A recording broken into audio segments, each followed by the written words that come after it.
C'est vraiment quelque chose qui n'est pas juste pour les petites filles de 10 ans qui sont en mode paillettes et roses. Il faut être un peu décalé, un peu rebelle et avoir de la dérision pour être une sirène.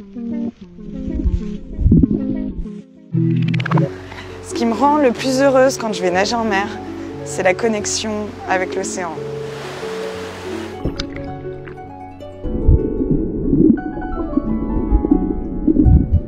J'enseignais la natation, j'ai fait de la compétition de natation et on m'a proposé de venir faire un spectacle de sirène. Je me suis dit, bon, c'est absolument n'importe quoi, mais si ça la dépanne, je vais lui rendre service, je vais y aller.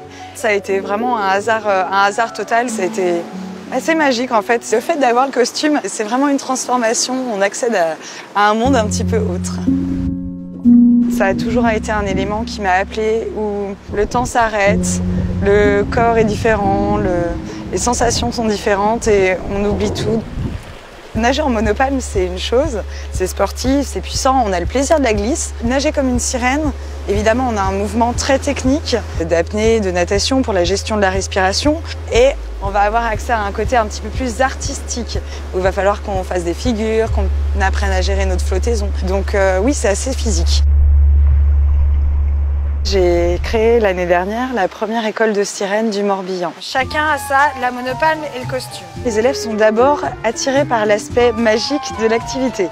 Puis après, ils commencent à se dire « Ah mais tiens, ça doit être hyper technique, j'ai les deux pieds pris dans une monopalme. Moi, je sais pas respirer dans l'eau. » Ils disent souvent ça, c'est assez mignon. Moi non plus, je sais pas respirer dans l'eau. C'est parti, les yeux dans l'eau. Le moteur, il est tellement puissant d'associer la magie et le rêve pour aller vers l'apprentissage et surtout vers l'aisance aquatique. Vous vous sentez sirène là? Pas encore. Il me faudra d'autres expériences. Je vais essayer sur le côté.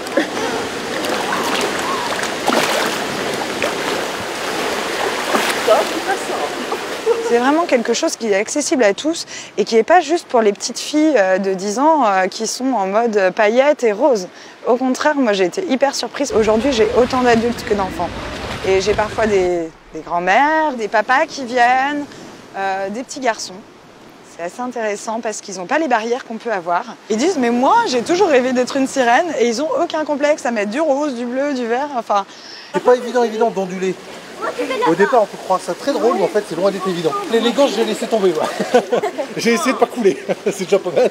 L'idée, c'est que ce soit sympa, ce soit esthétique, qu'on puisse s'amuser, qu'on puisse faire des figures, qu'on apprenne à faire plein de choses dans l'eau et que ça devienne notre terrain de jeu.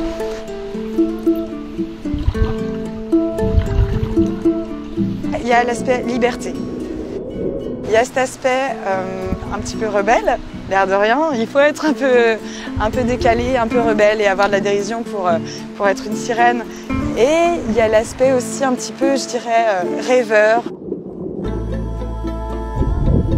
Quand je nage avec ma nageoire dans l'océan, il y a cette ondulation, c'est très énergétique, je me sens à ma place et pleinement présente. Et c'est tout, c'est l'essentiel, je pense.